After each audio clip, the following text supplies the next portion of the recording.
Hi guys, welcome back to SA live. This is our project development series in Java और ये series का video number 12 है। और इस वीडियो में हम आज स्टार्ट करने वाले हैं अपनी एक्चुअल मिस्टीक मार्ट एप्लीकेशन। इस वीडियो में, आज के इस लेक्चर में, हम जो कुछ भी अभी तक सीख चुके हैं, जो कुछ भी लर्निंग्स रही है हमारी, उसे अप्लाई करने का हमें मौका मिलेगा। कैसे फ्रेम डिजाइन करना है, कैसे वैलिडेशन करना है। और सबसे पहले हम शुरू करेंगे अपने बैकएंड डिजाइनिंग से। दैट इज, हम ओरेकल में टेबल डिजाइन करेंगे। उस टेबल को कनेक्ट करेंगे अपने फ्रंट एंड से, यानी लॉगिन फॉर्म से, और देखेंगे किस तरह से लॉगिन फॉर्म में डेटा को हम करते हैं वैलिडेट। तो जो कुछ भी इतने पिछले 11 लेक्चर्स में आपने पढ़ा है, आज मौका है कि आप उसको अप्लाई करें और स्टेप बाय स्टेप इसको हम एनहांस करते हुए चलेंगे। तो चलिए शुरू करते हैं हमारा पहला video for Mystique mart application. चलिए बढ़ते हैं आगे। अब सबसे पहले, जैसा मैंने कहा था, अब आज हमारा मेन प्रोजेक्ट स्टार्ट हो रहा है।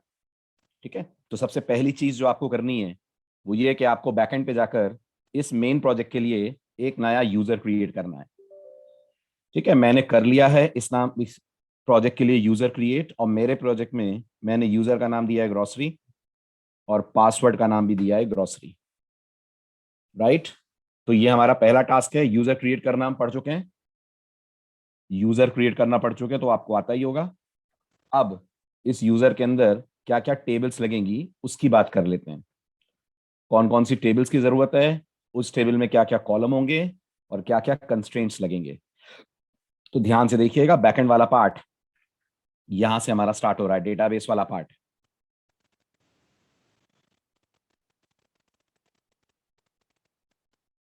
तो सबसे पहले बात करते हैं कौन कौन से कंस्ट्रेंट्स आपको अपने इस टेबल के अंदर अप्लाई, कौन कौन सी टेबल्स बनेंगी। तो ध्यान दीजिएगा, आपके इस यूजर में बनेंगी टोटल 4 टेबल। डॉक्यूमेंटेशन में था चारों का नाम। जो 4 टेबल्स हमें बनानी है वो ये हैं। ठीक है, एक बात का खास ख्याल रखिएगा, डॉक्यूमेंटेशन में शायद किसी किसी टेबल के नाम में एस नहीं है, लेकिन याद रखें from the point of view of database it is advisable कि आप टेबल के नाम प्लूरल रखें। आई रिपीट, आप टेबल के नाम प्लूरल रखें। ये डेटाबेस टेक्नोलॉजी एडवाइस करती है, जैसे जावा एडवाइस करती है मेथड का नाम कैमल नोटेशन में होना चाहिए, करती है। जावा एडवाइस करती है क्लासेस का नाम कैपिटल लेटर से शुरू होना चाहिए। ऐसे डेटाबेस टेक्नोलॉजी एडवाइस करती है कि आप टेबल के नाम प्लूरल रखें। क्यों रखें प्लूरल? क्योंकि एक टेबल में एक रिकॉर्ड होगा, मल्टीपल रिकॉर्ड्स होंगे। एक कंपनी में एक एम्प्लॉय होगा, मल्टीपल होंगे। एक कंपनी में एक ऑर्डर आएगा, मल्टीपल आएंगे। एक कंपनी में एक प्रोडक्ट होगा, मल्टीपल होंगे। सबका जवाब है मल्टीपल होंगे। तो जब मल्टीपल होंगे तो टेबल का नाम भी वैसा ही होना चाहिए ना। इसलिए टेबल के नाम में सब में एस लगा हुआ है, employees, order, products and users. पहला पॉइंट क्लियर हुआ? राइट। अब आपको सबके स्ट्रक्चर्स दिखा देता हूं। ये हमारी यूजर्स टेबल। ठीक है, लेकिन यूजर्स टेबल से पहले एम्प्लॉइज टेबल देखिए आप। पहले आप एम्प्लॉइज टेबल को देख लीजिए।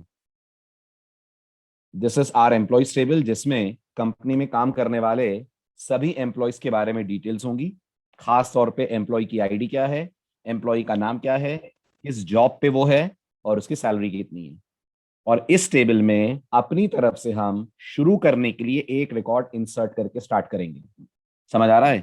क्यों स्टार्ट करेंगे? क्योंकि अगर इस टेबल में कोई रिकॉर्ड नहीं होगा तो लॉग इन कैसे करेंगे हम लोग। तो हमें एक रिकॉर्ड इस टेबल के अंदर डालना है, और वो किसका होगा?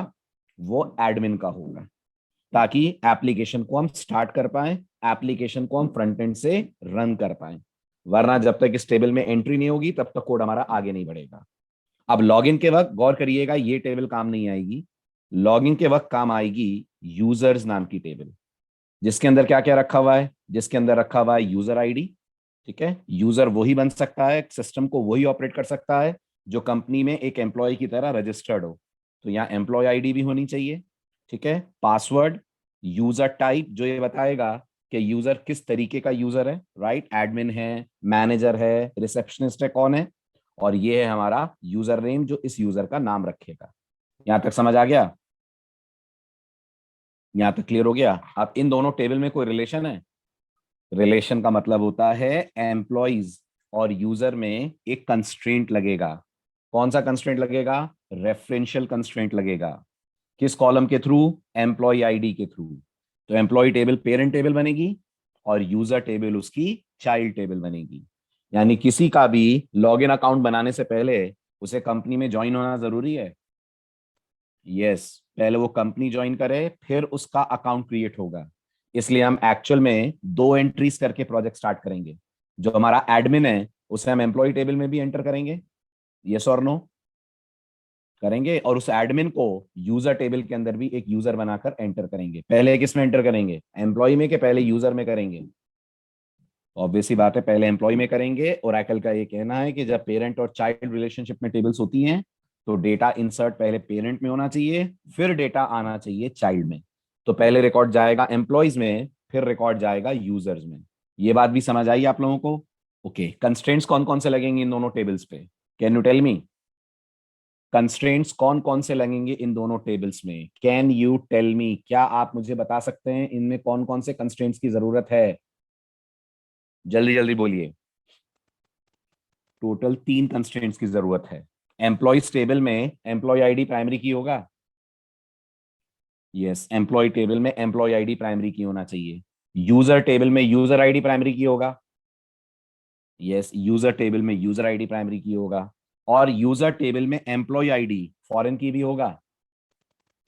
यस, तो टोटल 2 कंस्ट्रेंट्स लगेंगे यूजर टेबल पे। समझ आ रहा है ना? हाँ या ना? आ रहा है समझ? 2 कंस्ट्रेंट्स लगेंगे यूजर टेबल पे, राइट, और एक कंस्ट्रेंट लगेगा एम्प्लॉय टेबल पे। समझ आई बात? चलिए नेक्स्ट। अब है हमारे पास अगली टेबल जिसका नाम है प्रोडक्ट्स।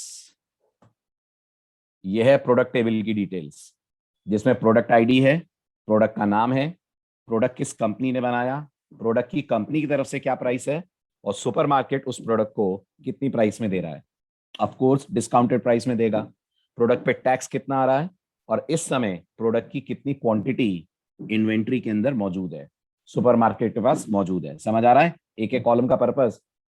प्रोडक्ट आईडी, प्रोडक्ट का नाम, प्रोडक्ट की कंपनी का नाम, प्रोडक्ट की प्राइस, हमारी प्राइस जो हम डिस्काउंट पे ऑफर कर रहे होंगे, प्रोडक्ट पे टैक्स कितना लग रहा है, और क्वांटिटी कितनी हमारे पास इस प्रोडक्ट की अवेलेबल है।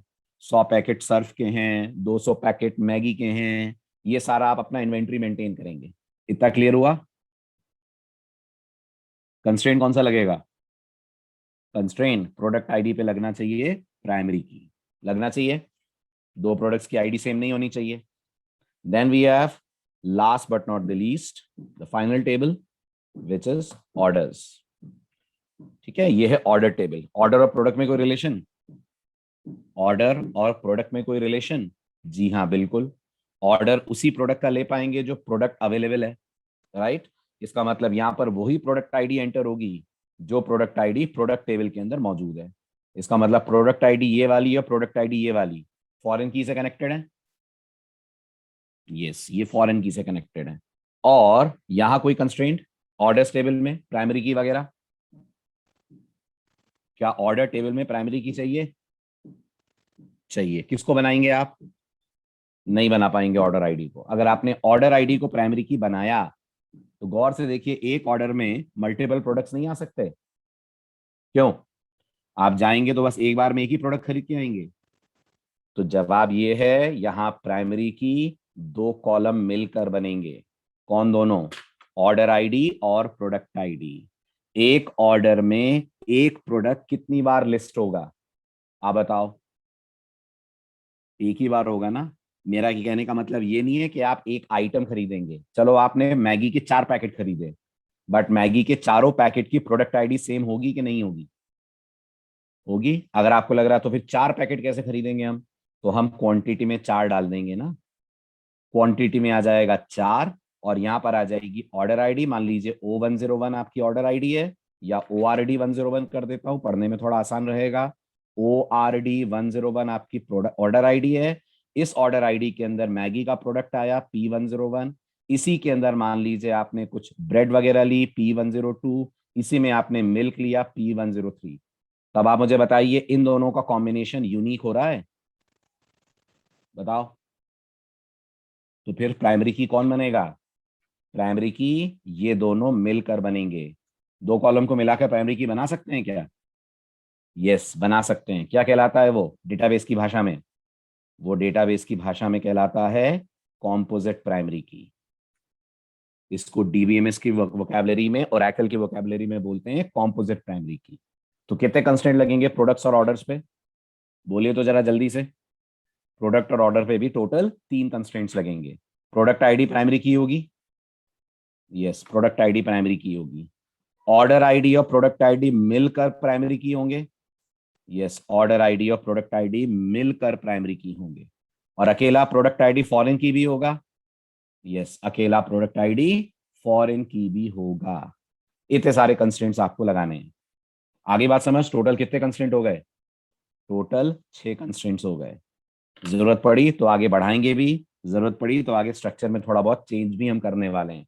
फिलहाल स्टार्ट करने के लिए समझ में आ गया? शुरू करने के लिए क्लियर हो गया? ठीक है, तो ये है आपका बैकएंड वाला पार्ट पूरा। नोटिस कर लीजिए, सारे कंस्ट्रेंट्स देख लीजिए, सारी टेबल देख लीजिए। फिर मैं डेटा की बात आपसे करता हूं। अभी मैं डेटा को यहां से हटा रहा हूं। देखिए ध्यान से और मुझे बताइए, एक एक लाइन क्लियर है? सबके क्रिएट टेबल पढ़ लीजिए जरा। चारों के क्रिएट टेबल समझ आ रहे हैं?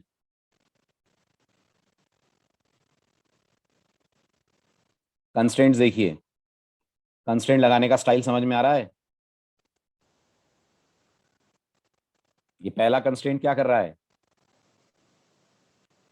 ये पहला वाला कंस्ट्रेंट प्राइमरी की अप्लाई कर रहा है किस पे? एम्प्लॉय आईडी पे, राइट। और ये क्या है? ये क्या है? ये कंस्ट्रेंट को हमने नाम दिया है। जरूरी है कंस्ट्रेंट को नाम देना? कंस्ट्रेंट को नाम देना जरूरी है? नहीं, कोई जरूरी नहीं है, लेकिन देना चाहिए। हाँ, देना चाहिए। क्यों देना चाहिए? इसलिए देना चाहिए ताकि रन टाइम पे जब एक्सेप्शन आएगी, अगर आप कंस्ट्रेंट को नाम नहीं देंगे तो आपको एक्सेप्शन में ओरेकल का जनरेटेड नाम दिखेगा, ORA_XXXXX वायलेटेड। ये कहकर ओरेकल आपके एक्सेप्शन की डिटेल्स देगी।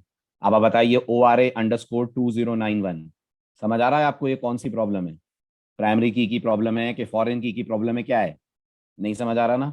लेकिन अगर इसकी जगह ओरेकल ये बोलती है आपको EMP_PK और इसके पहले लिख कर देती EID वायलेटेड, पता लग जाता आपको एम्प्लॉय टेबल के अंदर एम्प्लॉय आईडी पे कुछ गड़बड़ी हुई है, तो आपके लिए डीबगिंग आसान हो जाएगी एज अ डेवलपर। इसलिए कंस्ट्रेंट्स को नाम दिया जाता है। और कंस्ट्रेंट को नाम देने के लिए क्या ट्रेंड फॉलो होता है? तो इंडस्ट्री कहती है जब आप कंस्ट्रेंट का नाम रखें तो 3 चीजों को मिलाकर रखें।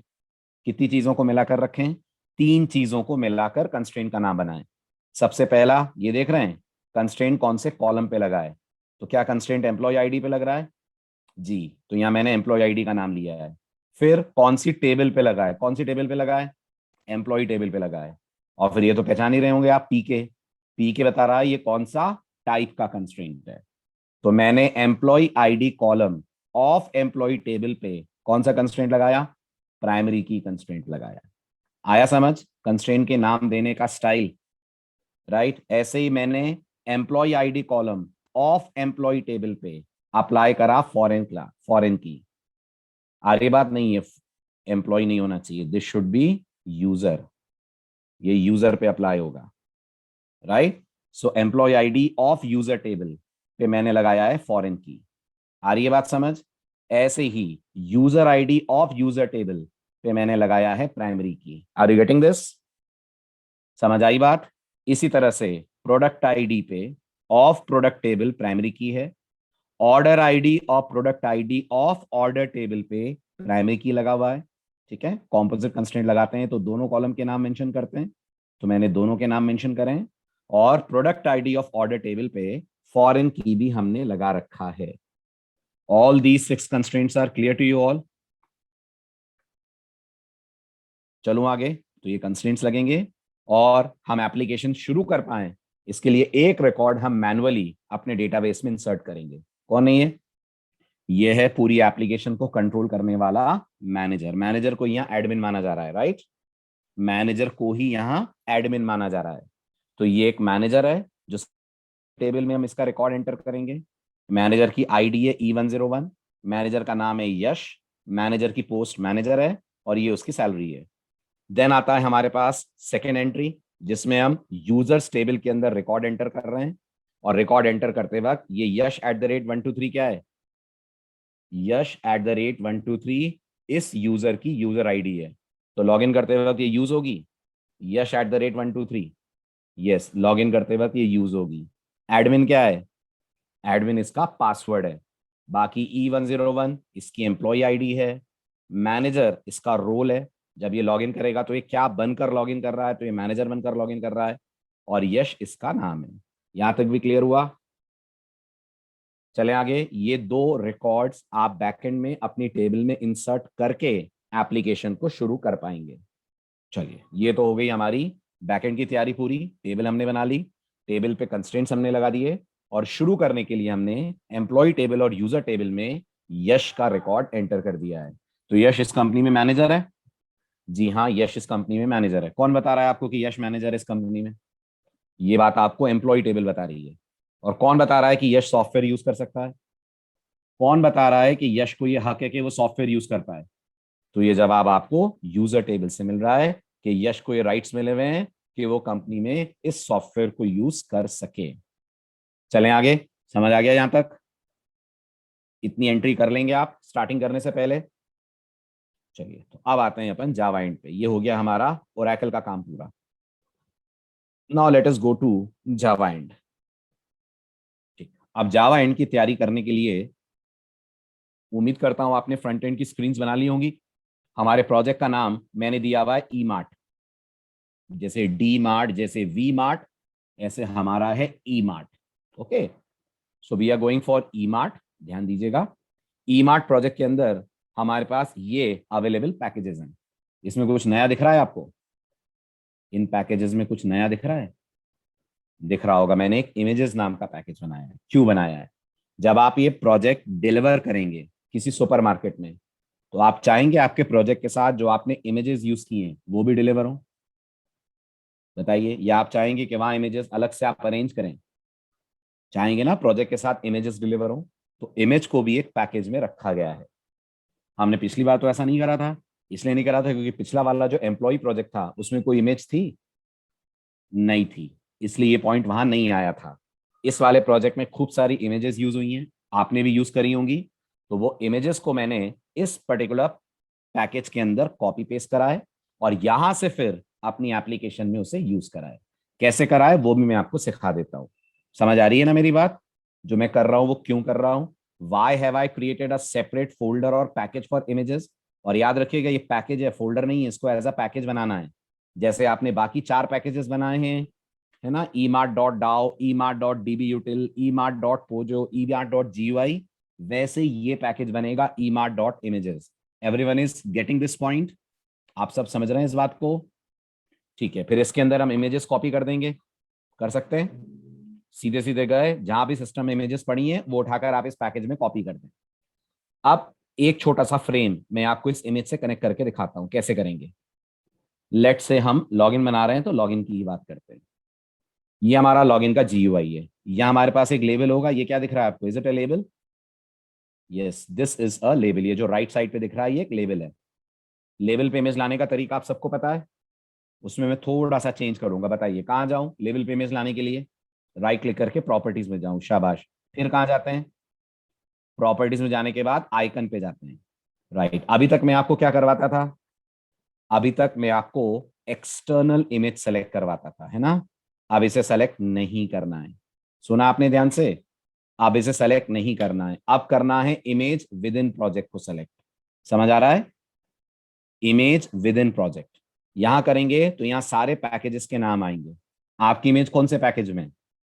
हमारी इमेज emart.images में है, तो यहां से चूज करेंगे emart.images। राइट। यहां इमेजेस के नाम आएंगे, तो यहां से आप इमेज चूज कर लेंगे। जो भी इमेज आप चूज करेंगे वो आपके लेबल पे हो जाएगी अप्लाई। ये एक तरीका है। समझ आया? समझ आया? दूसरा तरीका, अगर आपको लगता है सर यहां वो इमेज नहीं है जो मुझे चाहिए, अब क्या करूं? तो अगर यहां वो इमेज नहीं है जो आपको चाहिए, तो वो आप इमेज एक्सटर्नली सेलेक्ट कर लें। सेलेक्ट करने के बाद इस बटन पे क्लिक कर दें, राइट, इंपोर्ट टू प्रोजेक्ट। तो वो इमेज प्रोजेक्ट में आ जाएगी। यस, वो इमेज आपके प्रोजेक्ट के अंदर ऐड हो जाएगी। आया समझ? इस तरह से इमेज ऐड कर लेंगे आप लोग। जल्दी जल्दी बोलिए, इस तरह से इमेज ऐड कर लेंगे। Very good. तो यहां से आप एक इमेज सेलेक्ट करेंगे, जो इमेज सेलेक्ट करेंगे वो यहाँ आ जाएगी और उसके बाद वो आपके प्रोजेक्ट के अंदर ऐड हो जाएगी। हाँ, इसी पैकेज, यहाँ पैकेज सेलेक्ट करके रखना आप, आपको कौन से पैकेज में इमेज चाहिए। हो जाएगा। नहीं भी हो पाएगा तो ये हम लास्ट में कर लेंगे, समझ रहे हैं आप मेरी बात। अगर इसमें कोई दिक्कत भी गई ना तो ये स्टेप तो हम लास्ट में भी कर लेंगे, प्रोजेक्ट डिलीवर करने से पहले। ठीक है, आ रही है मेरी बात समझ, इस पे अटक मत जाइएगा, पता चला इसमें दिक्कत आई और आपने फ्रेम ही बनाना बंद कर दिया। समझ रहे हैं। इमेज रिसाइज नहीं होती है बेटा, इमेज को आपको उतनी ही साइज का लेना पड़ेगा जितना आपको चाहिए, या इमेज रिसाइज नहीं होगी। ठीक है, ये front end technology web application वाली नहीं है, डेस्कटॉप एप्लीकेशन वाली है। इमेजेस का पैकेज वैसे ही बनाएंगे जैसे आप कोई दूसरा पैकेज बनाते हैं। कैसे बनाते हैं package Aditi? What is the way of creating packages? Tell me. बोलिए बोलिए जल्दी आदिति, पैकेज कैसे बनाते हैं अपन नेट बीन्स पे? वेरी गुड, किस पे राइट क्लिक करते हैं? राइट क्लिक करते हैं सोर्स पैकेज पे, राइट क्लिक करके न्यू पे जाते हैं। न्यू पे जाने पर यहाँ आपको दिखेगा जावा पैकेज, या नाम दे दीजिएगा emart.images, बन जाएगा। राइट, अब आगे बढ़ते हैं। अब हमें बैकएंड वाले पार्ट से फ्रंट एंड वाले पार्ट को कनेक्ट करना है।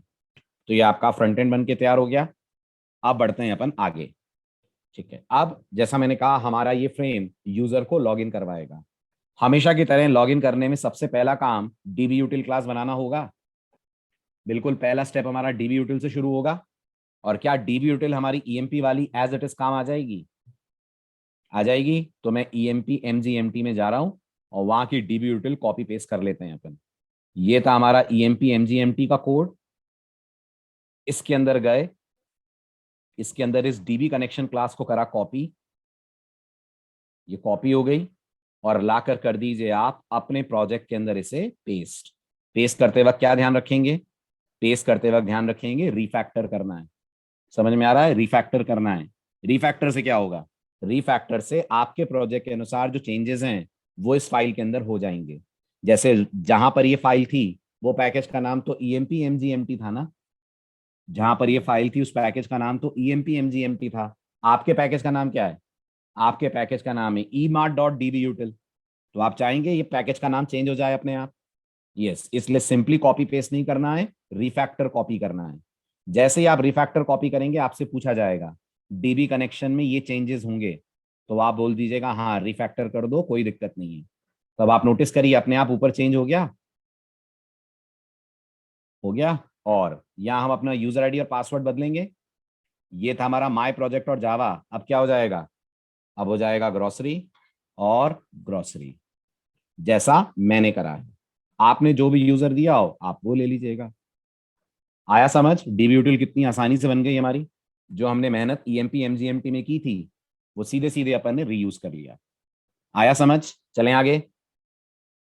चलिए, ये हो गया हमारा डीबी यूटिल वाला काम पूरा। आप बताइए, डेटाबेस से जब आप उल्टा चलते हैं तो डीबी यूटिल से बात करने के लिए डाव पोजो बनती है। डीबी यूटिल से बात करने के लिए डाव पोजो बनती है। तो अब सबसे पहले हम पोजो बनाएंगे। क्या लगता है आपको लॉगिन करने के लिए कौन सी टेबल से इंटरेक्शन होगा? प्रोडक्ट्स टेबल से इंटरेक्शन होगा कि ऑर्डर टेबल से इंटरेक्शन होगा कि एम्प्लॉय से कि यूजर से? वेरी गुड, क्योंकि पासवर्ड यूजर टेबल के पास ही है। तो क्या हमें यूजर्स टेबल के लिए पोजो बनानी चाहिए? यस, हमें यूजर टेबल के लिए पोजो बनानी चाहिए। कितने मेंबर्स होंगे हमारी पोजो में? उतने ही मेंबर होंगे जितने टेबल के अंदर कॉलम है। कितने कॉलम है टेबल के अंदर? 5 कॉलम है। तो हमारे पोजो के अंदर भी हमें रखने चाहिए 5 मेंबर्स। ये भी बात समझ आ रही है? तो सबसे पहले अपना पोजो में चलते हैं डीबी कनेक्शन के बाद, और अपनी पोजो क्लास करते हैं design. So coming back to the IDE, तो now let's go to POJO. POJO में जाकर हम एक नई जावा क्लास बनाएंगे, और हमारी जावा क्लास का नाम हम रख रहे हैं यूजर पोजो। इस बार नाम में पोजो ऐड कर रहा हूं मैं। ठीक है, तो हमारी यूजर पोजो का नाम हो गया यूजर पोजो। फिनिश करा। फिनिश करने के बाद अब आप इसके अंदर फील्ड्स मेंटेन करें। So I am giving a private string user ID, ये मेरी पहली field. Then private string employ ID, ये मेरी दूसरी field EMP ID. Then private string, ये मेरी तीसरी फील्ड पासवर्ड।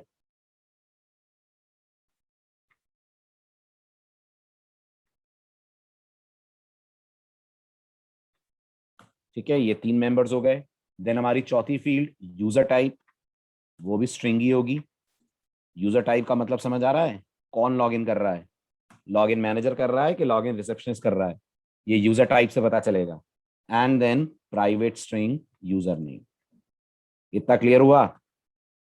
ये फील्ड समझ में आ गई आपको? ओके, अब क्या चाहिएगा? अब इन सब के चाहिएंगे सेटर गेटर और एक चाहिएगा टू स्ट्रिंग। बना दें? बना देते हैं। तो इस पे राइट क्लिक करा, राइट क्लिक करके इंसर्ट कोड, इंसर्ट कोड में जाकर सबसे पहले जनरेट कर लिया आपने गेटर एंड सेटर। दोनों ही चाहिए, गेटर भी सेटर भी? जी दोनों चाहिए। तो सबके लिए आपने इन्हें जनरेट करा दिया।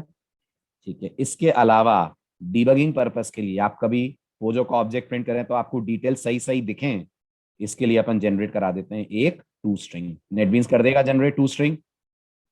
यस, नेटबीन्स आपके लिए टू स्ट्रिंग भी जनरेट कर देगा। समझ में आ गया पोजो? आप चाहें तो पैरामीटराइज कंस्ट्रक्टर भी बना सकते हैं, मैं फिलहाल उसे हटा रहा हूं। चलूं आगे?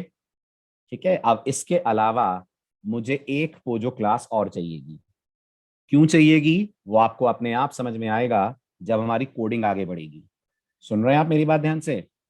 इसके अलावा मुझे एक पोजो और चाहिएगी, और ये जो मैं करने जा रहा हूं ये हमने ईएमपी एमजीएमटी में नहीं करा था, ये एक नया कॉन्सेप्ट है। तो मैं चाहूंगा आप बस देखें मैं क्या कर रहा हूं, और थोड़ी देर बाद जब मैं प्रोजेक्ट आगे बढ़ाऊंगा तब आपको पता लग जाएगा ये जो नई क्लास में बना रहा हूं इसका यूज मेरे प्रोजेक्ट के अंदर क्या है। समझ आ रहा है सबको? तो देखिए जो मैं नई क्लास बना रहा हूं वो क्या है। जो हमारी नई क्लास है मैं उसका नाम दे रहा हूं यूजर प्रोफाइल। जो हमारी नई क्लास है मैं उसका नाम अपनी तरफ से दे रहा हूं user profile. So I am going to Java class, या मैंने एक नई जावा क्लास बनाई है by the name of user profile. शायद आपको इसका डिजाइन देखकर अंदाजा लग जाए। ऐसा आपने अंदाजा लगा लिया तो बहुत ही अच्छी बात है, आपके जावा कॉन्सेप्ट्स बहुत अच्छे हैं। अगर कोड देखकर अंदाजा नहीं लगा पाए तो इंतजार करिएगा इसका यूज देखने का, वहां पता लग जाएगा इस क्लास का पर्पस क्या है। इस क्लास के अंदर मैंने रखे हैं तीन static members, private static string user name, private static string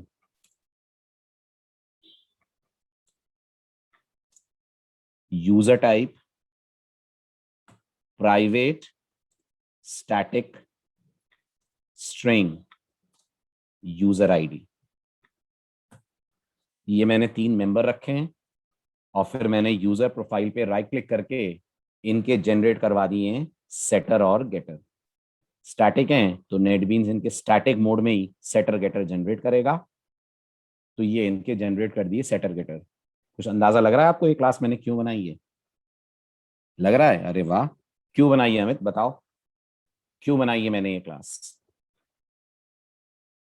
हाँ, तो क्या काम आएगा वही मैं पूछना चाह रहा हूँ विनीत, इस क्लास का क्या काम है लॉगिन के बाद? क्या काम आएगी ये क्लास? लॉगिन कर गए हम, अब हमें क्या जरूरत है इस क्लास की? रिकॉल करिए, आपने प्रोजेक्ट्स में देखा है स्क्रीन पे जो करंट यूजर है उसका नाम हेलो के साथ आता है। फेसबुक पे देखा है आपने जब आप लॉगिन करते हैं तो हर विंडो पे आपका नाम आता है ऊपर, हेलो सचिन आता है। तो हमारे पास इतने सारे फ्रेम्स हैं।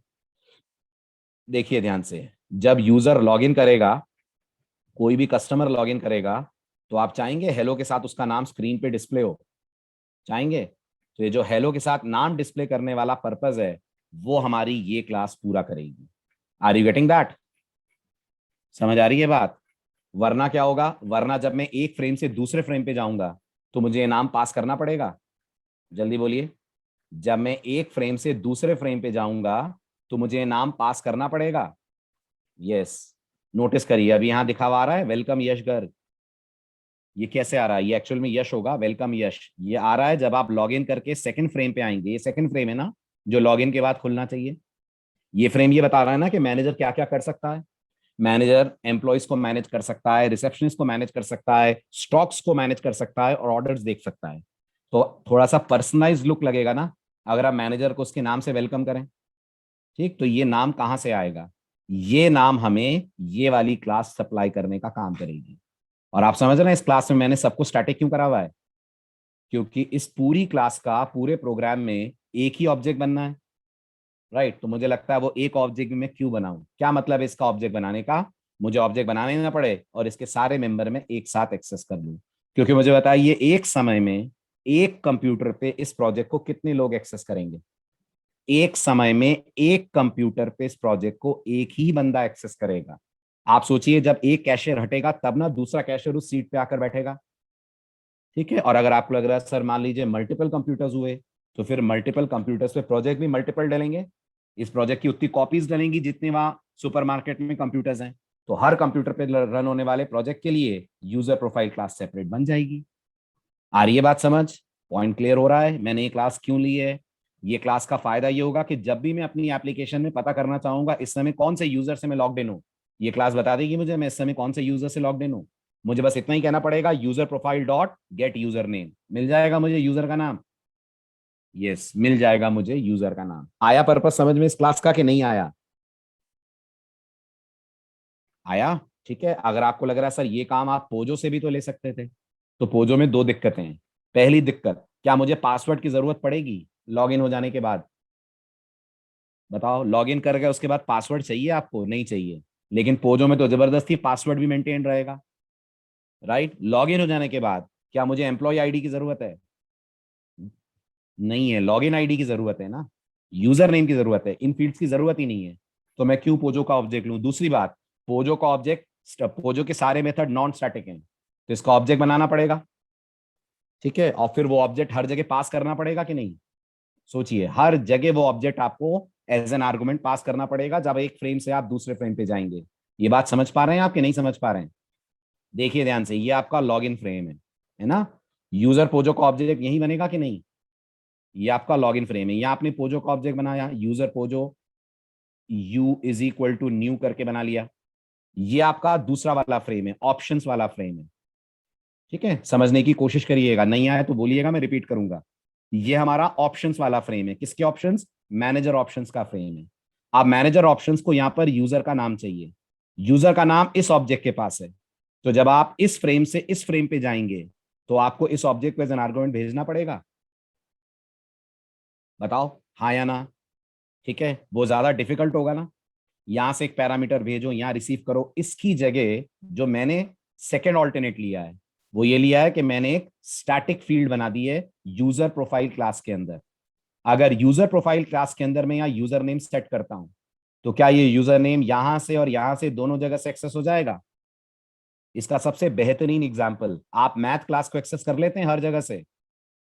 बताइए, आपने किसी भी प्रोग्राम में बैठकर मैथ डॉट पाई मैथ डॉट पाओ कह देते हैं आप, तो आपको पाई का एक्सेस मिल जाता है हर जगह?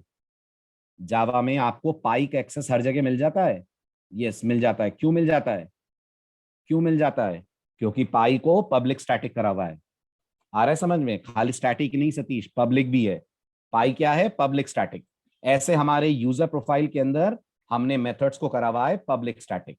तो ये मेथड हर जगह एक्सेस हो जाएंगे क्लास का नाम लेते ही।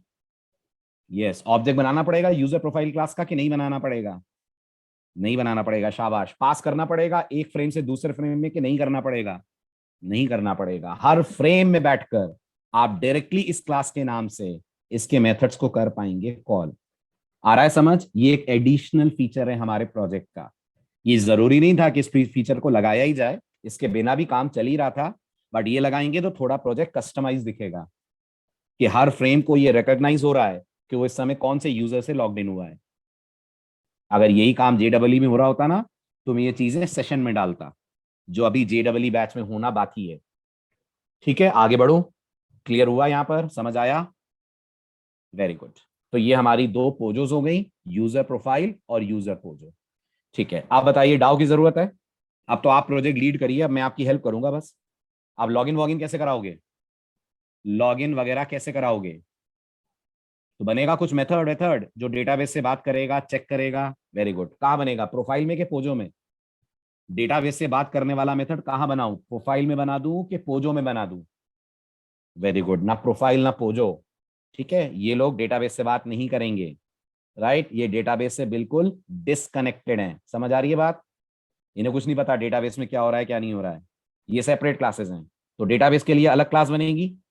यस, डेटाबेस के लिए हमें बनानी चाहिए अलग क्लास। कहाँ बनानी चाहिए? कहीं भी बना दें? DB यूटिल GUI? नहीं, उसके लिए अलग पैकेज है, डाओ में जाकर बनाएं। और क्लास का नाम मैं अपनी तरफ से रख रहा हूं यूजर डाओ। आ रहा है समझ? ये मैंने अपनी क्लास का नाम रखा यूजर डाओ, जो हमारे डाओ पैकेज के अंदर है। राइट, यूजर डाओ की कोडिंग शुरू करी जाए। चलिए अब आ जाइए यूजर डाओ में। तो सबसे पहले आपको यूजर डाओ के मेथड की थ्योरी दिखा रहा हूं। आप मुझे उस मेथड का सबसे पहले डिक्लेरेशन देने का काम करेंगे। स्टार्ट करें। ठीक है, स्प्लैश स्क्रीन में अभी छोड़ रहा हूं। स्प्लैश स्क्रीन हम कब बनाएंगे? स्प्लैश स्क्रीन बनाना हम सीखेंगे जब हम लास्ट में मल्टी थ्रेडिंग पढ़ेंगे। समझ आ रहा है सबको? क्योंकि स्प्लैश स्क्रीन में मल्टी थ्रेडिंग की जरूरत है, इसलिए अभी मैं इसको छोड़ रहा हूं। अभी हम लॉगिन से शुरू कर रहे हैं। ओके ठीक, तो आइए लॉगिन पे। ये है हमारा लॉगिन फ्रेम। सबसे पहले हमारी ये टेबल काम आएगी आएगी, है ना। लॉगिन फ्रेम के अंदर ये दो क्लासेस यूज होने वाली हैं, तो ये दो क्लासेस हमने बना ली हैं। और ये है अब हमारा मेथड जिसका नाम है वैलिडेट यूजर। थ्योरी पढ़िए तो हमारे मेथड की प्रोटोटाइप हो जाएगी पब्लिक। अच्छा, एक एक सवाल का जवाब दीजिएगा जरा। पब्लिक क्यों? मेथड को पब्लिक क्यों बना रहे हैं आप? बोलिए बोलिए, क्यों बना रहे हैं पब्लिक? क्योंकि इस मेथड को आप इस पैकेज के बाहर से कॉल करेंगे, करेंगे ना। कहां से कॉल होगा ये मेथड? ये मेथड कौन कॉल करेगा? तो जवाब है फ्रेम कॉल करेगा। तो जब ये मेथड फ्रेम से कॉल होगा तो पब्लिक होना जरूरी है। Okay, why static? क्योंकि यूजर डाओ में कोई इंस्टेंस मेंबर हम ले ही नहीं रहे। जब यूजर डाओ में कोई इंस्टेंस मेंबर है ही नहीं, तो फिर बेटर है ना ये मेथड स्टैटिक हो जाए। Very good. Return type Boolean होगी। यस, जिससे पता चलेगा लॉगिन कर पाए कि नहीं कर पाए। नाम होगा वैलिडेट यूजर। ठीक है, और आर्ग्यूमेंट में हम ले रहे हैं यूजर पोजो का ऑब्जेक्ट, इसका नाम है यूजर, और ये हो जाएगा थ्रोज एसक्यूएल एक्सेप्शन। बताइए, प्रोटोटाइप समझ आ रही है? प्रोटोटाइप समझ आ रही है? Very good. बताइए अब अगला स्टेप। बोलिए, आपने अच्छे से डाउ क्लास हैंडल करी है ईएमपी वाले प्रोजेक्ट में, तो पहला स्टेप क्या करना है? पहला स्टेप कनेक्शन का ऑब्जेक्ट ऑब्टेन कर लीजिए। ओके, कर लेते हैं। Connection con is equal to DB connection dot get connection. मिल जाएगा हमें कनेक्शन का रेफरेंस। यस, इससे हमें कनेक्शन का रेफरेंस मिल जाएगा बिल्कुल पहले की तरह। फिर डेटाबेस से पता करना है ये रिकॉर्ड टेबल में है कि नहीं। तो क्वेरी स्टैटिक है कि डायनेमिक है? क्वेरी डायनेमिक है, तो बनेगा प्रिपेयर्ड स्टेटमेंट का ऑब्जेक्ट। ठीक है, अब प्रिपेयर्ड स्टेटमेंट का ऑब्जेक्ट जब बनेगा तो क्वेरी आपको ऑब्जेक्ट बनाते वक्त ही देनी है। यस, क्वेरी आपको ऑब्जेक्ट बनाते वक्त ही देनी है। Select star from users where. हमें तीन क्राइटेरिया पे सेलेक्ट करना है ना रिकॉर्ड। पढ़ा आपने थ्योरी में? तीन कंडीशंस है ना रिकॉर्ड मैच होने की। यूजर आईडी भी मैच होना चाहिए, पासवर्ड भी मैच होना चाहिए। और आप अगर फ्रेम की तरफ देखें तो यूजर फ्रेम में सेलेक्ट करेगा कि वो एडमिन की तरह लॉगिन कर रहा है कि रिसेप्शनिस्ट की तरह लॉगिन कर रहा है। अगर आप फ्रेम की तरफ देखें, ध्यान दीजिए, ये हमारा लॉगिन फ्रेम। तो क्या यूजर यहाँ ये सेलेक्ट करेगा कि वो एज अ मैनेजर लॉगिन कर रहा है कि एज अ रिसेप्शनिस्ट कर रहा है? तो आप बताइए, एक रिकॉर्ड के लिए तीन चीजें हो गई ना, कि यूजर आईडी भी मैच करना चाहिए, एंड पासवर्ड भी मैच करना चाहिए, एंड यूजर टाइप भी मैच करना चाहिए। आ रही है मेरी बात समझ? तो अगर मैं यश के लिए लॉगिन करूंगा, अगर मैं यश के लिए लॉगिन करूंगा तो यश का यूजर आईडी क्या होगा? जल्दी बोलिए। अगर मैं यश के लिए लॉगिन करूंगा, ये रहा यश की डिटेल्स, तो बताइए यश के लिए यूजर आईडी क्या होगा? यश के लिए यूजर आईडी होगा, फटाफट बोले। वेरी गुड, यश @123। ओके, यश के लिए पासवर्ड क्या होगा? यश के लिए पासवर्ड होगा एडमिन। राइट, और यश के लिए यूजर टाइप क्या होगा? यूजर टाइप होगा मैनेजर। ये तीनों मैच करेंगे तो यश लॉगिन कर पाएगा। यस, ये तीनों मैच करेंगे तो यश लॉगिन कर पाएगा। इसलिए वहां पर एंड ऑपरेटर के साथ तीन कंडीशंस आपको देनी है।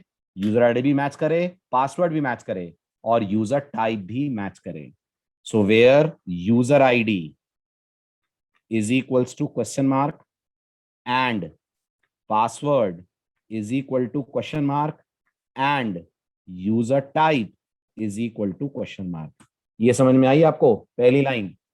ठीक है, चलिए अब आपके पास प्रिपेयर्ड स्टेटमेंट में रिकॉर्ड आ जाएगा। क्या करेंगे रिकॉर्ड आने, अभी तो क्वेरी आई है, अब क्वेरी फायर करने से पहले क्या करेंगे? क्वेरी फायर करने से पहले प्लेस होल्डर्स को रिप्लेस करेंगे। कौन करेगा? सेटर्स करेंगे। कितने सेटर कॉल करेंगे? जल्दी जल्दी बोलिए, कितने सेटर कॉल करेंगे? 3 सेटर कॉल करेंगे। ps dot set string. ठीक है, सबसे पहला है आपका यूजर आईडी। आपके पास कहां है यूजर आईडी? जो यूजर ने यूजर आईडी फ्रेम में टाइप करी है वो आपके पास कहां है? जल्दी बोलिए। बहुत बढ़िया, शाबाश। वो हमारे पास इस पोजो में है। तो पोजो से यूजर आईडी हमें कैसे मिलेगी? पोजो से हमें यूजर आईडी कैसे मिलेगी? तो पोजो से आपको यूजर आईडी मिलेगी जब आप कहेंगे user dot get user ID. Right. इसी तरह से आपका अगला स्टेटमेंट होगा ps डॉट सेट स्ट्रिंग। यहां पास करेंगे आप 2, सेकेंड वैल्यू है पासवर्ड की। यूजर डॉट गेट पासवर्ड करेंगे तो ये आपका पासवर्ड सेट हो गया। ps dot again set string, ये हो जाएगा हमारा थर्ड प्लेस होल्डर रिप्लेस करने का code. User dot get user type. Is this clear? तीनों क्वेश्चन मार्क हटाना आया? Very good. आप बोलिए, क्वेरी फायर हो गई कि नहीं हुई? क्वेरी फायर हो गई कि नहीं हुई? वेरी गुड, अभी नहीं हुई। क्वेरी फायर करने के लिए मेथड कॉल करा जाएगा। कौन सा? कौन सा मेथड कॉल करेंगे तो क्वेरी फायर होगी? Very good, execute query call करेंगे। तो क्या लिखेंगे आप यहां पर? अगला statement, result set rs is equals to ps dot execute query. ठीक है, अगर कंडीशन मैच कर गई तो कितने रिकॉर्ड्स आएंगे? अगर कंडीशन मैच कर गई तो एक रिकॉर्ड आएगा। राइट। और अगर मैच नहीं करी तो एक भी रिकॉर्ड नहीं आएगा। एक से ज्यादा तो नहीं आएंगे ना? गारंटी है ना? एक से ज्यादा तो नहीं आएंगे ना? गारंटी है ना? Very good. आपको कैसे पता चलेगा रिकॉर्ड मिला कि नहीं मिला? आपको कैसे पता चलेगा रिकॉर्ड मिला कि नहीं मिला? तो वही पुराना स्टाइल, आप RX का कॉल करेंगे नेक्स्ट। RS का नेक्स्ट अगर ट्रू देगा तो मतलब रिकॉर्ड मिल गया। यस, मतलब रिकॉर्ड मिल गया। ठीक है, अब एक छोटा सा काम आपको और करना है। वैसे तो अब यहां से रिटर्न ट्रू कर देना चाहिए हमें, काम खत्म हो गया ना हमारा। अगर RS डॉट नेक्स्ट ट्रू है तो रिटर्न ट्रू कर दो, लेकिन उससे पहले हमें एक काम और करना है। ये प्रोफाइल क्लास बनाई थी अपन ने, बनाई थी। इसके अंदर कुछ डेटा सेट करना चाहिए हमें, क्योंकि इसकी जरूरत पड़ेगी ना हमें हर फ्रेम में। तो अब हम इसके अंदर एक चीज सेट कर देते हैं। यहां से क्या सेट कर रहे हैं? यहां से मैं सेट कर रहा हूं इसके अंदर यूजर नेम। जिस यूजर के नाम से मुझे इसको वेलकम करना है, तो क्या यूजर नेम आ गया होगा? जल्दी बोलिए, क्या यूजर नेम आ गया होगा? यस, आपके रिजल्ट सेट में तो आपने स्टार बुलवाया है ना, तो स्टार में यूजर नेम भी होगा ना। बताइए यूजर नेम कौन सी पोजीशन पे है? ये है आपकी यूजर्स टेबल। यूजर नेम कौन सी पोजीशन पे है हमारी इस क्वेरी में? यूजर नेम का नंबर कौन सी पोजीशन पे है? 5 पे। तो हमें क्या कहना पड़ेगा? हमें कहना पड़ेगा rs डॉट गेट स्ट्रिंग 5। सही कह रहा हूं? User profile dot set user name. पहले तो बताइए ये ऐसे क्यों कॉल हो रहा है? User profile dot set user name, क्योंकि स्टैटिक मेथड है। राइट। स्टैटिक मेथड क्लास के नाम से कॉल होते हैं। यस, स्टैटिक मेथड क्लास के नाम से कॉल होते हैं। और इसको पास क्या करेंगे आप? पास कर देंगे आप इसको rs dot get string parameter के अंदर 1 करेंगे। ठीक है, अब आपके दिमाग में अगर ये सवाल आ रहा है सर बाकी दो फील्ड्स यूजर टाइप और यूजर आईडी, वो हम फ्रेम में ही सेट कर देंगे। आप बताइए, जब यूजर फ्रेम में डेटा भरेगा तो टाइप और आईडी देगा ना? जब फ्रेम में रिकॉर्ड एंटर, जब वो फील्ड एंटर करेगा तो टाइप और आईडी देगा ना? तो ये दोनों चीजें हम फ्रेम में ही सेट कर देंगे यूजर प्रोफाइल क्लास में। लेकिन यूजर नेम नहीं देगा ना यूजर फ्रेम में। जब वो लॉग इन करेगा तो यूजर नेम थोड़ी ना देगा। यूजर नेम तो हमें यहां कर पता चलेगा यूजर का क्या है। इसलिए मैंने डाउ के अंदर आकर ये चीज सेट करी है, और बाकी हम दो सेट करेंगे फ्रेम के अंदर। आया समझ कौन सी चीज कहां सेट हो रही है? राइट। तो यूजर प्रोफाइल क्लास इनिशियलाइज आधी लॉगिन फ्रेम के अंदर होगी, और एक फील्ड उसकी इनिशियलाइज डाउ के अंदर हम कर रहे हैं, जहां हमें यूजर नेम का पता चल रहा है। ठीक, और यहां से आप ट्रू रिटर्न कर दें। यस, यहां से आप ट्रू रिटर्न कर दें। और इस इफ में नहीं गए तो? इस इफ में नहीं गए मतलब रिकॉर्ड मैच ही नहीं करा, तो रिटर्न कर दें आप फॉल्स। बिल्कुल 5 आएगा, माय मिस्टेक। ठीक है, आया समझ? और इसको और अच्छा कर देता हूं मैं, पढ़ने में आसानी रहे। तो मैं यहां लिख देता हूं string user name is equals to rs dot get string 5, है ना, और यहां पास कर देते हैं अपन यूजर नेम। टेंशन इसलिए नहीं है क्योंकि ये रेफरेंस तुरंत डिस्ट्रॉय हो जाएगा जैसे ही आप इफ से बाहर निकलेंगे, हो जाएगा, है ना। तो पढ़ने में थोड़ा आसान रहेगा कि हम सेट क्या कर रहे हैं। तो याद रहेगा कि हम लोग प्रोफाइल में सेट कर रहे हैं यूजर का नाम। चलें आगे। ये समझ में आ गया कोड सबको? Very good. ये आपने वैलिडेशन वाला काम पूरा कर लिया। ठीक है, अब लॉगिन फ्रेम की कोडिंग करनी है, the most important part. Yes, अब आपको लॉगिन फ्रेम की करनी है। ठीक है, तो ये है लॉगिन फ्रेम की कोडिंग की थ्योरी। पढ़िए। थोड़ा सा फॉन्ट साइज छोटा कर रहा हूं ताकि आप इजीली पढ़ पाए।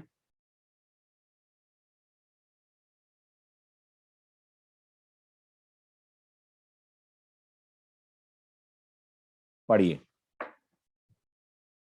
राइट, तो अब हम लॉगिन फ्रेम की तरफ चलते हैं। सबसे पहले लॉगिन फ्रेम में हमारा वैलिडेट इनपुट बना ले पहले की तरह, है ना।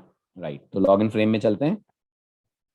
यूजर डाउ का काम हमारा पूरा हो गया है, शुड बी क्लोज्ड। इसे बंद करा मैंने, इसे भी बंद करा। Now we are into login frame. ठीक है, लॉगिन फ्रेम के सोर्स कोड विंडो में। ठीक है, सबसे ऊपर गौर करिए, मैंने दो वेरिएबल बना के रखे हैं, यूजर आईडी और पासवर्ड, ताकि मैंने बार बार इनिशियलाइज करने से बच सकूं। ग्लोबल लेवल पे मैंने इनको बना दिया है ताकि कहीं से भी मैं इनको इनिशियलाइज करूं तो मुझे बाकी मेथड्स में वो चीजें मिलें। अब मैं अपना सबसे पहला मेथड बना रहा हूं। Everyone please watch very carefully. कौन सा मेथड, ध्यान दीजिएगा। अब हम बना रहे हैं अपना वैलिडेट इनपुट। स्टार्ट करें, आर यू रेडी? ठीक, तो सबसे पहले बनाते हैं अपन validate input. Private boolean validate input. जरूरत पड़ेगी इसकी आपको, बोलिए जल्दी। यस, इसकी जरूरत पड़ेगी वैलिडेशन के दौरान। ठीक है, क्या करेगा वैलिडेट इनपुट? तो वैलिडेट इनपुट करेगा दो काम। सबसे पहले ये इन दोनों टेक्स्ट बॉक्सेस का डेटा उठाकर इन दोनों में डालेगा, व्हाट यू से, यूजर आईडी और पासवर्ड में, और साथ में चेक करेगा एम्प्टी तो नहीं है। अगर एम्प्टी है तो क्या रिटर्न करेगा? अगर एम्प्टी है तो रिटर्न करेगा फॉल्स, एम्प्टी नहीं है तो रिटर्न करेगा ट्रू। आ रही है मेरी बात समझ? आ रही है, राइट। तो जहां तक यूजर आईडी को इनिशियलाइज करने की बात है, यूजर आईडी के लिए इसका गेट टेक्स्ट चल जाएगा। ये वाला जो आपका टेक्स्ट बॉक्स है, क्या नाम है इस टेक्स्ट बॉक्स का? नाम बताइए, नाम बताइए। इस टेक्स्ट बॉक्स का नाम है T X T user ID. इसका गेट टेक्स्ट चल जाएगा यूजर आईडी इनिशियलाइज करने के लिए, चल जाएगा। और ये जो दूसरा वाला है पासवर्ड, इसका नाम रखा गया है टी एक्स टी पासवर्ड। ठीक है, तो अब आते हैं यहां पर। यहां हम सबसे पहले क्या लिखेंगे? यहां हम लिखेंगे user ID is equals to T X T user ID dot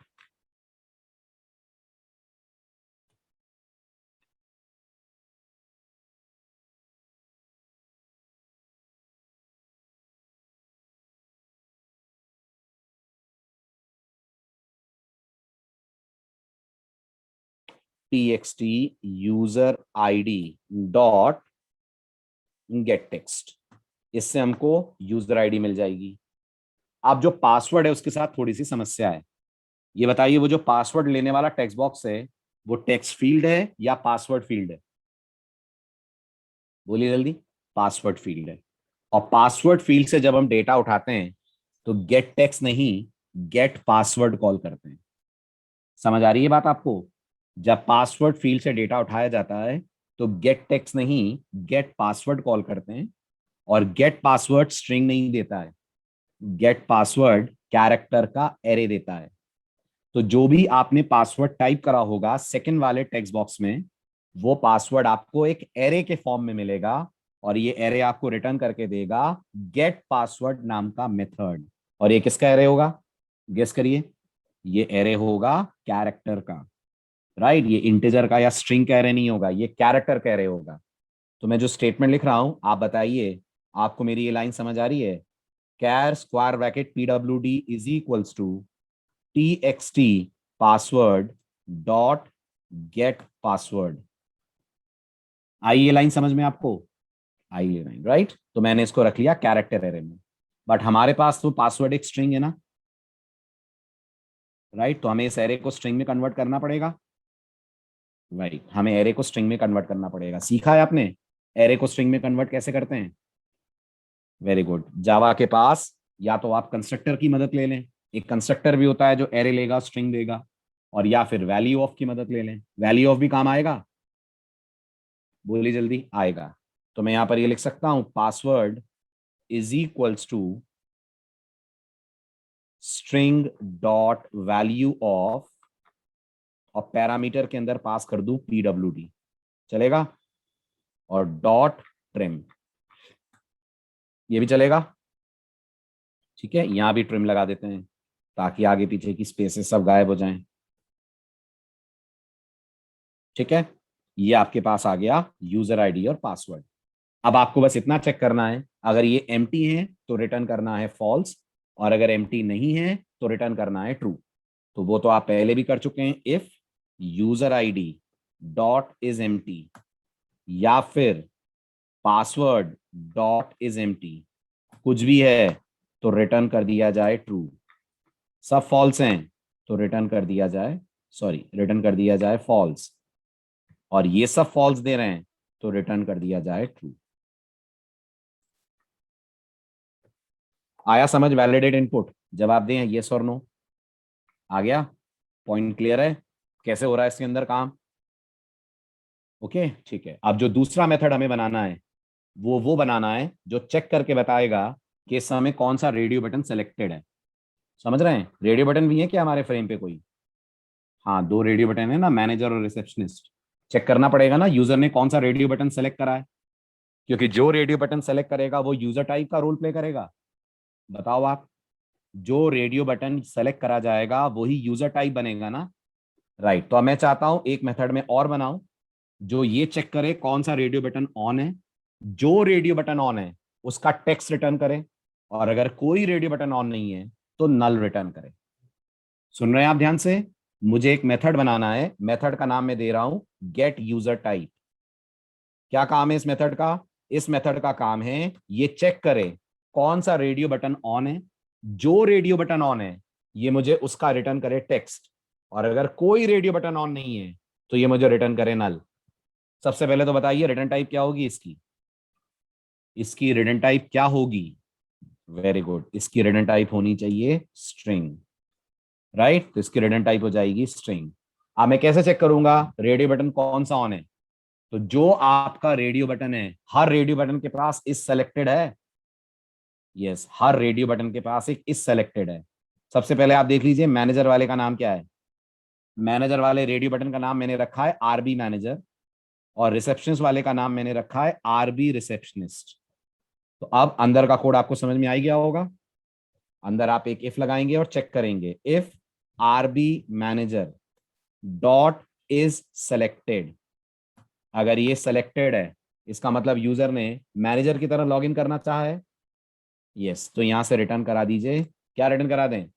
text return कराना है इस रेडियो बटन का। रेडियो बटन का टेक्स्ट कैसे मिलेगा? रेडियो बटन का टेक्स्ट मिलेगा RB manager dot get text. Right, और अगर ऐसा नहीं है तो चेक करिए क्या RB receptionist dot is selected है। अगर ये सेलेक्टेड है तो रिटर्न कर दीजिए RB receptionist dot get text, और अगर ये दोनों ही फॉल्स हैं तो क्या रिटर्न कर दें? तो रिटर्न कर दीजिए नल। दोनों मेथड समझ में आ गए? चलिए अब आते हैं हम सबसे इंपॉर्टेंट आखिरी मेथड पे। कर लें इसकी भी कोडिंग आज, तो लॉगिन का काम पूरा हो जाएगा आज हमारा। राइट, और वो है हमारा ये वाला बटन। कौन सा वाला बटन? लॉगिन वाला बटन। राइट, इसकी हमें कोडिंग करनी है। शुरू करें। अब इसमें जो कोड लिखना है वो सब आपको पता है, बहुत अच्छे से पता है। आप ईएमपी वाले में लिख चुके हैं, बस एक नई चीज आएगी, प्रोफाइल वाला पार्ट हैंडल करना। तो वो मैं आपको गाइड कर दूंगा जहां प्रोफाइल लगेगी। चलिए मैं हिंदी बोलता हूं, आप जावा कोड बताएं। सबसे पहला काम होगा इनपुट्स वैलिडेट करना। बनाया हुआ है आपने इनपुट वैलिडेट करने का मेथड? यस। तो क्या करते थे आप? यहां कर लिखते थे एक इफ, और चेक करते थे कि क्या वैलिडेट इनपुट्स की तरफ से रिटर्न वैल्यू फॉल्स आ रही है। अगर वैलिडेट इनपुट्स की तरफ से रिटर्न वैल्यू फॉल्स आ रही है तो इसका क्या मतलब है? वैलिडेशन पास के validation fail? Validation fail, very good. तो फिर हम एक एरर मैसेज देते थे, please fill all the values, और रिटर्न कर जाते थे। वो एरर मैसेज हमारे ईएमपी वाले से कॉपी पेस्ट कर लें, काम आ जाएगा। वही तो एरर मैसेज होगा। Very good. तो इसके जीवाई में चलते हैं। ऐड एम्प्लॉय फ्रेम के अंदर हमने ऐसा कुछ करा होगा, ठीक है। और ये पूरा कर लेते हैं कॉपी, इसे कीजिए कॉपी, और यहां लाकर कर देते हैं अपन इसको पेस्ट। राइट, ये पहला वाला समझ आया? पहला वाला समझ आ गया, ठीक है। ये हो जाएगा हमारा इनकम्प्लीट डेटा, और इसको कर देते हैं एरर की तरह, थोड़ा सा प्रोफेशनल दिखाने के लिए। ये हो गया एरर मैसेज, और यहां से कर जाइए आप रिटर्न। गुड। अब अगर इस इफ में नहीं गए, मतलब डेटा पूरा भरा है, यस, ठीक, फिर क्या करें? दाव से बात करें। आप चेक करें यूजर टाइप। नहीं बेटा, ट्राई बाद में आएगा। आप ये चेक नहीं करोगे क्या कि इसने यूजर टाइप सेलेक्ट करा है कि नहीं? आज जब आप डाउ से बात करोगे तो उसको यूजर टाइप की जरूरत नहीं पड़ेगी। तीन चीजें भेजोगे ना आप डाउ को, आईडी, पासवर्ड और टाइप। ये वाले इफ का फॉल्स होने का क्या मतलब है? ये वाले इफ के फॉल्स होने का मतलब है आईडी और पासवर्ड टाइप करें, लेकिन ये तो गारंटी नहीं है ना कि टाइप सेलेक्ट करा है उसने। वो तो एक रेडियो बटन चेक करके ही पता चलेगा ना। तो इसके बाद अब आप सेकंड वाला इफ लगाएंगे। कोई है मेथड जो आपको बताएगा रेडियो बटन सेलेक्टेड है कि नहीं? यस, आपने बनाया है गेट यूजर टाइप, तो यहां से कॉल होगा गेट यूजर टाइप। आपको कैसे पता चलेगा कोई भी रेडियो बटन सेलेक्टेड नहीं है? आपको कैसे पता चलेगा कोई भी रेडियो बटन सेलेक्टेड नहीं है? पता चलेगा अगर इसकी रिटर्न वैल्यू आती है नल। और ऐसे करने की बजाय ऐसे कर लें, string user type is equal to get user type, और यहां इस यूजर टाइप को चेक कर लें, क्योंकि नहीं तो फिर हमें इसे सेट भी तो करना पड़ेगा ना पोजो में, तब जरूरत पड़ेगी इसकी आपको। राइट, अब मैंने चेक कर लिया, अगर यूजर टाइप में नल आया है तो इसी मैसेज को कॉपी पेस्ट कर दें with a different text. Right, यहाँ please fill all the fields है, यहां बोल देते हैं please select user type, please select user type. Correct, ये भी समझ में आया? इनकम्प्लीट डेटा ये भी है, एरर ये भी है, यहां से रिटर्न कर गए। हाँ, अब बताइए दोनों ही फॉल्स हैं, तो अब आपका अगला टास्क क्या है? डेटाबेस से बात करनी है, लेकिन इससे पहले कि आप बातचीत शुरू करें, पोजो चाहिए आपको, पोजो भेजनी पड़ेगी। तो पहले पोजो बना लें। पोजो बनाने में तो कोई एक्सेप्शन नहीं आएगी ना, कि आएगी? पोजो का ऑब्जेक्ट बनाने में तो कोई एक्सेप्शन नहीं आएगी ना, तो उसे ट्राई के पहले बना लें। यस, तो यूजर पोजो का बनाते हैं अपन object, user POJO, I call it u is equal to new user POJO. बन गया यूजर पोजो का ऑब्जेक्ट। राइट, अब इसमें डेटा फिल करना है आपको। गुड। कितनी फील्ड्स हैं आपके पास इसमें भरने के लिए? इस वक्त आपके पास कितनी जानकारी हैं जो आप इसके अंदर फिल कर सकते हैं? कितनी इंफॉर्मेशन है आपके पास जो आपको इस ऑब्जेक्ट के अंदर फिल करनी है? वेरी गुड, तीन है। ठीक, तो आप लिखेंगे you dot set user ID. है आपके पास यूजर आईडी? यूजर आईडी है, वेरी गुड। कहाँ रखा हुआ है यूजर आईडी? आपने इस वेरिएबल में रखा है जो आपने क्लास लेवल पे बनाया था, मिल जाएगा इसे यूजर आईडी। यस, मिल जाएगा। पासवर्ड भी है आपके पास, u dot set password, password है। यस, वो आपने पासवर्ड नाम के वेरिएबल में रखा हुआ है। और यूजर टाइप भी है, जी हाँ, यूजर टाइप भी है, you dot set user type. वो किसके पास है?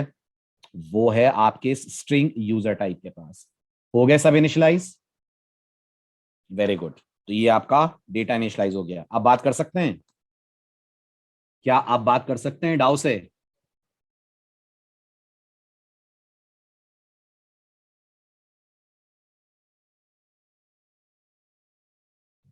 Very good. तो ट्राई लगेगा? ट्राई लगेगा? लगेगा। तो ट्राई लगा दिया अपन ने। बोलिए, ट्राई के अंदर की कोडिंग बोलिए। किसे कॉल करेंगे आप? वैलिडेट यूजर को कॉल करेंगे। वैलिडेट यूजर आपको क्या रिटर्न करेगा? वो आपको रिटर्न करेगा या तो ट्रू और या तो फॉल्स।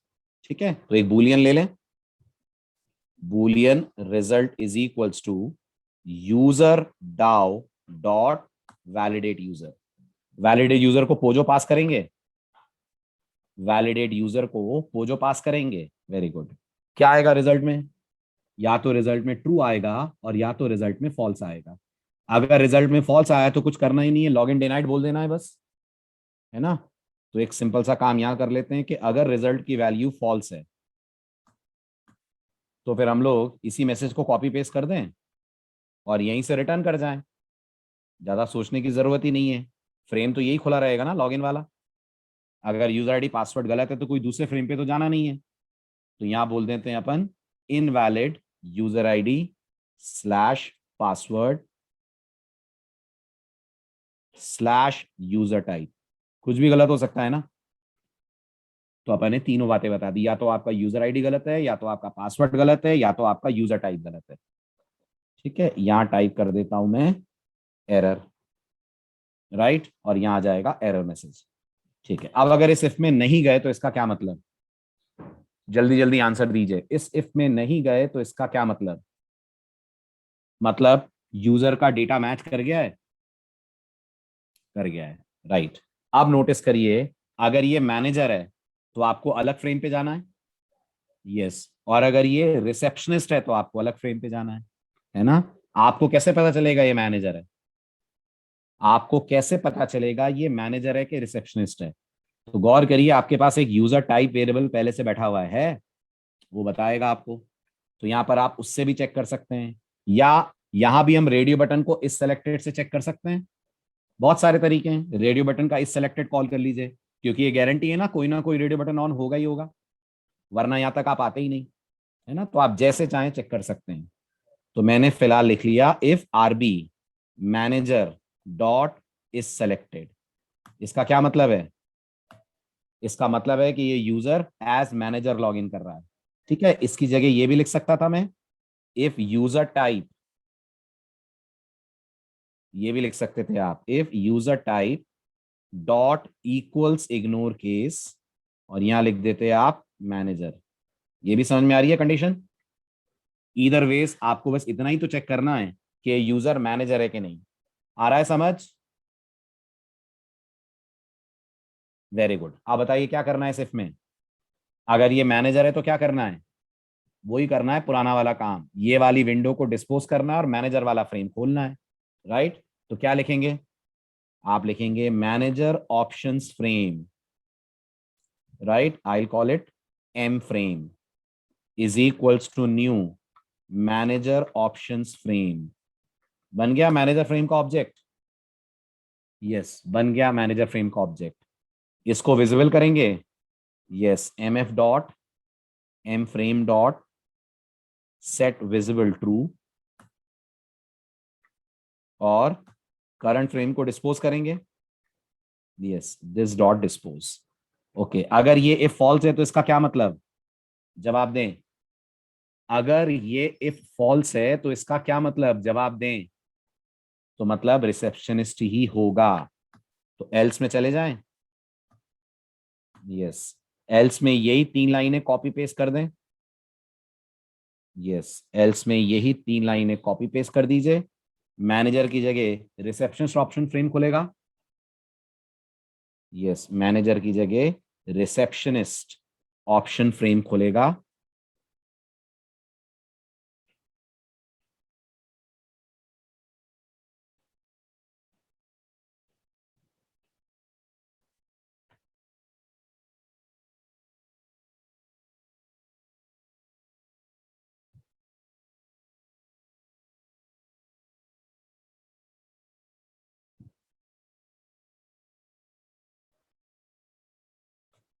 ये क्लियर?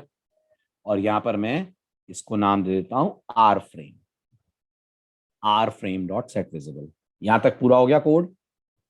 अब दो चीजें, एक तो एक्सेप्शन हैंडलिंग लगेगी, कैश लगेगा, एक्सेप्शन हैंडल करना पड़ेगा ना। एक हम लगा देते हैं इसका ट्राई का करस्पॉन्डिंग कैच। कैच वैसे ही लगेगा जैसे ईएमपी वाले प्रोजेक्ट में लग रहा था, यस, कैच वैसे ही लगेगा। तो उसका कोड ले लीजिए, वो आपके एज इट इज काम आ जाएगा।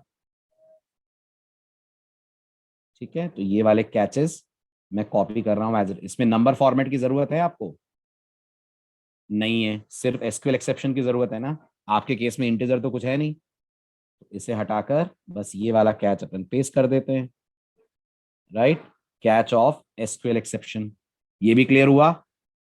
अब एक छोटी सी बात, वो जो यूजर प्रोफाइल क्लास है उसमें दो फील्ड्स बची है ना इनिशियलाइज होना, वहां आपने सेट कर दिया था यूजर नेम को। अभी दो चीजें और सेट करनी है आपको, यूजर टाइप और यूजर आईडी करनी है। Very good. तो यूजर आईडी हम इस ट्राई में जाने जाने के बाद कर सकते हैं। जैसे ही हमें पता चलेगा कि यूजर वैलिड है, यहां पर ये सही जगह है। अगर हमें रिजल्ट की वैल्यू ट्रू मिलती है मतलब लॉगिन हो गया है।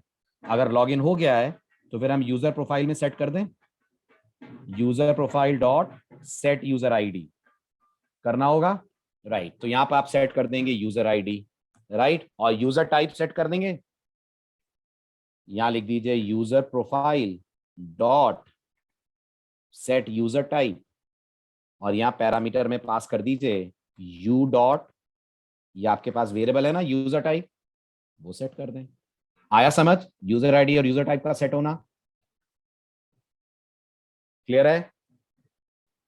Very good. अब इसमें ऐड कर लेते हैं अपन अपना driver and let's try to run the application. EMart, right click, properties, libraries, add jar, and in my case it is OJDBC6। ये हमने जार ऐड कर ली, ठीक है। रन किसे करेंगे? एक्चुअल में जब प्रोजेक्ट शुरू होगा तो रन स्प्लैश स्क्रीन से होगा, बट अभी तो स्प्लैश स्क्रीन बनी नहीं है, तो रन कहां से करेंगे? फिलहाल रन करेंगे आप लॉगिन फ्रेम से ही, ओके। और मैं डेटाबेस की सर्विस चेक कर रहा हूं एक बार, अगर सर्विस डाउन हुई तो एक्सेप्शन आ जाएगी।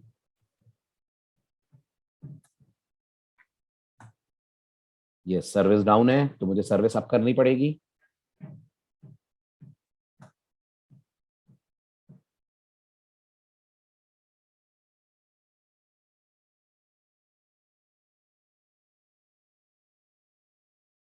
राइट, तो ये हमारी सर्विस अप हो गई। Now let's start the application. File को आपने रन करा, ये आपके सामने लॉगिन पैनल आया। बिना कुछ करे अपन लॉगिन पे क्लिक करते हैं। ये हमारा वैलिडेशन चल रहा है, यस ये हमारा वैलिडेशन चल रहा है। गलत यूजर आईडी और पासवर्ड देते हैं। यूजर आईडी मैंने दी सचिन, पासवर्ड मैंने दिया एबीसी। है सचिन और एबीसी नाम का कोई रिकॉर्ड यूजर टेबल में? चेक करिए, नहीं है, ठीक है। अब अगर मैं लॉगिन पे क्लिक करूंगा तो क्या होगा? अब अगर मैं लॉगिन पे क्लिक करूंगा तो क्या होगा? जवाब दीजिए। क्या मैसेज आएगा बताओ? वेरी गुड नमन। अभी डेटाबेस से बात ही नहीं होगी, पहले कहा जाएगा यूजर टाइप सेलेक्ट कीजिए। चेक करिए, बोला जा रहा है, ओके मैंने सेलेक्ट करा यूजर टाइप मैनेजर।